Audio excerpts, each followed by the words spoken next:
क्या बात है, मुंह लटका के क्यों बैठे हो? मुझे बहुत भूख लग रही है। तो चलो खाना खाते हैं। नहीं, अब तो पढ़ने के बाद ही खाऊंगा। सोच लो। जी जी, सोच लिया। वैसे आज हम क्या सीखने वाले हैं? मुन्नू, आज हम जिस हर्फ को लिखना सीखेंगे वो है दाल। दाल? कौन सी दाल?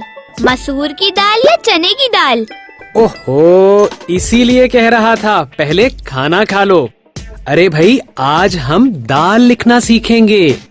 अरे भाई, दाल तो खाने वाली होती है, लिखने वाली दाल कौन सी होती है? अरे मुन्नू, ये खाने वाली दाल नहीं है, ये हर्फ दाल है। ये देखो, ये दाल है और इसकी आवाज द है। द द अब इन अल्फाज को मेरे साथ पढ़ो। दरख्त, जर्दी। क्या तुम बता सकते हो इसमें दाल कहाँ है? हाँ, ये तो बहुत आसान है। ये देखें, दरख्त में दाल यहाँ है और जर्दी में दाल यहाँ है। मैंने सही बताया ना? शाबाश मुन्नू, शाबाश, तुमने बिल्कुल ठीक बताया। हुर्रे! चलो इसे लिखना सीखते हैं।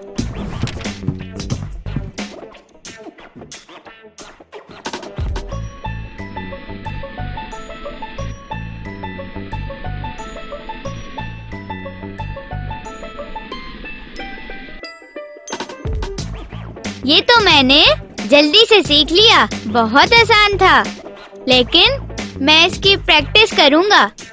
बच्चों, आप भी वीडियो को पॉज करें और खुद से लिखने की कोशिश करें।